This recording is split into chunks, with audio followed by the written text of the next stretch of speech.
Hello students, आज हम 10th mathematics की एक्सरसाइज 3.5 के फोर्थ क्वेश्चन का सेकंड पार्ट सॉल्व करेंगे। From the pair of linear equations in the following problems and find their solution if they exceed by any algebraic method.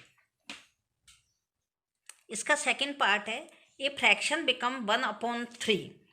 कोई भी भिन्न fraction यानी भिन्न 1/3 हो जाती है when 1 is subtracted from the numerator, जबकि किसमें न्यूमरेटर यानी कि अंश में एक को 1 को सब्ट्रैक्ट कर दिया जाता है। ये फर्स्ट इक्वेशन बन गया। सेकंड इक्वेशन कैसे बनाएंगे?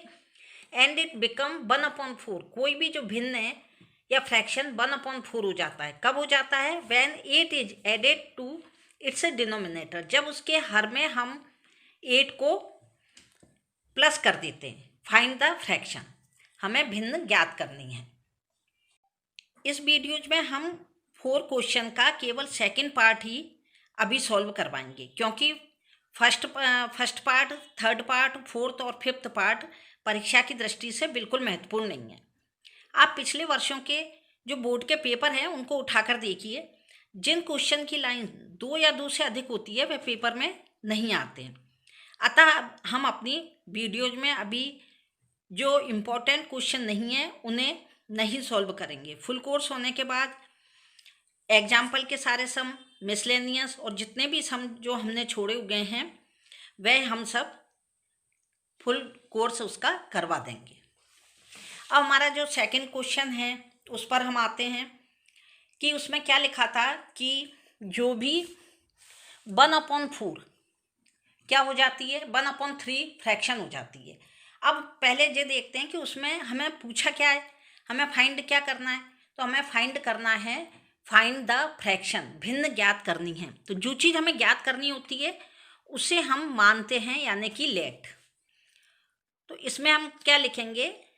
लेट द न्यूमरेटर लिख लेते हैं। Let the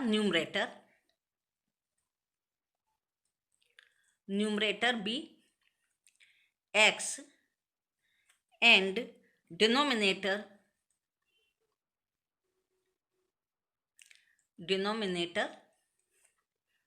b y। माना कि हिंदी मीडियम के बच्चों के लिए, माना कि अंश बराबर x है और हर बराबर y। अंश और हर ये भिन्न के रूप में या फ्रैक्शन के रूप में कब लिखा जाता है? तो ये फ्रैक्शन क्या होता है? x/y, यानी कि यहाँ पे आ गया न्यूमरेटर, यहाँ पे आ गया डिनोमिनेटर। अंश कहते हैं न्यूमरेटर को और हर कहते हैं डिनोमिनेटर को। अब उन्होंने क्वेश्चन के अनुसार क्या दिया है, हमारी फर्स्ट कंडीशन क्या है इसमें? इसकी फर्स्ट कंडीशन है x क्या है? न्यूमरेटर है और y क्या है? डिनोमिनेटर। तो उन्होंने क्या कहा है कि जब हम x में क्या करते हैं, 1 को सब्ट्रैक्ट कर देते हैं। y के लिए कुछ नहीं लिखा, डिनोमिनेटर यानी हर के लिए कुछ नहीं लिखा, तो y अपॉन में लिख देते हैं। तब हमारी जो भिन्न है या फ्रैक्शन है वो कितना हो जाता है? 1/3। इसका हम क्रॉस मल्टीप्लाई करते हैं।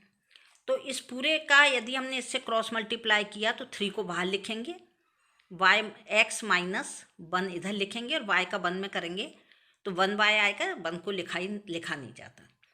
इससे मल्टीप्लाई किया 3x, 3 का 1 में किया 3 = y। यहाँ 3x यह जब इधर आ जाएगा तो माइनस का y हो जाएगा और -3 जब RHS में आएगा तो वो प्लस का हो जाएगा। ये फर्स्ट इक्वेशन बन गया। अब सेकंड कंडीशन क्या है?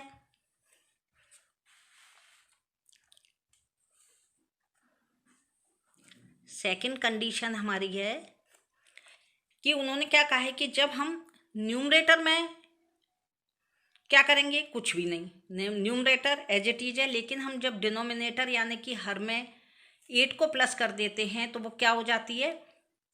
1/4। इसका भी हमें क्या करना है? Cross multiply. इस तरह 4 का x में किया तो क्या आ गया? 4x। y का 1 में किया, 1 में किसी भी संख्या का जब मल्टीप्लाई होता है या वेरिएबल में भी होता है तब भी वही आता है, y + 8। 4x, y इधर आ गया तो माइनस का हो गया और 8। ये हो गया इक्वेशन सेकंड। अब इसमें ये लिखा था कि यदि अस्तित्व में हो तब उनका क्या करना है, हमें एलजेब्रिक यानी बीजगणितीय मेथड से उसे सॉल्व करना है। तो इस फर्स्ट और सेकंड इक्वेशन हमारा क्या बना था? फर्स्ट इक्वेशन बना है 3x - y = 3 और सेकंड बना है 4x - y = 8। इसे हम यहाँ करके देख लेते हैं a1 a2 से, क्योंकि कई बार हम आपको पहले भी बता चुके हैं a1/a2 जब नॉट इक्वल टू होता है b1/b2 के तो ये अस्तित्व में होता है, यानी इसके एक यूनिक सॉल्यूशन होते हैं। तो 3/4 नॉट इक्वल टू -1/-1, यानी कि ये इसके इक्वल नहीं है, इसलिए इसका एक अद्वितीय हल है। It has a unique solution. इसका एक अद्वितीय हल है। इस समीकरण निकाय का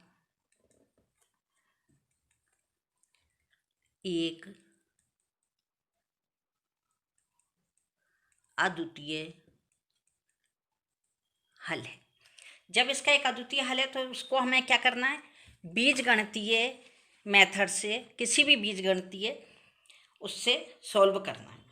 तो इसको हम इसी तरह कर लेते हैं कि अब जब हमने 1 और 2 लिया तो इसको हम बाय एलिमिनेशन या विलोपन विधि से सॉल्व करते हैं। इसका हमने यहाँ साइन चेंज कर दिया, माइनस में साइन चेंज हो जाता है। यहाँ आप चाहो तो लिख देना by elimination method.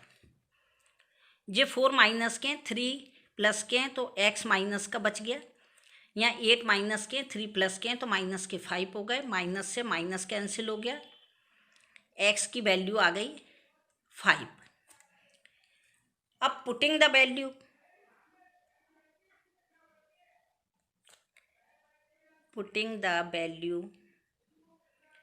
Of x in equation first. समीकरण 1 में x का मान रखने पर, समीकरण 1 क्या है, 3x - y = 3। 3 के प्लेस पे 3 रखे, x के प्लेस पे कितनी वैल्यू है इसकी 5, -y = 3। 5 3 = 15, -y = 3, -y = 3। 15 प्लस के जब इधर आ गए RHS में तो जो माइनस के हो गए, तो यहाँ पर क्या हो गया, -y = -12, माइनस से माइनस कैंसिल हो गया। यहाँ पर y की वैल्यू कितनी आ गई, y = 12। अब जो फ्रैक्शन हमने बनाया था वो क्या था, x और y, ये हमारा क्या था, फ्रैक्शन था। तो यहाँ पर हम लिख देंगे फ्रैक्शन कितना आया हमारा, x कितना आया 5, y आया 12, यानी कि जो भिन्न आई है, हिंदी मीडियम वाले लिख देना भिन्न = 5/12, इंग्लिश मीडियम वाले लिखना फ्रैक्शन = 5/12। ये हमारा जो सम है वो कंप्लीट हो गया। Thank you.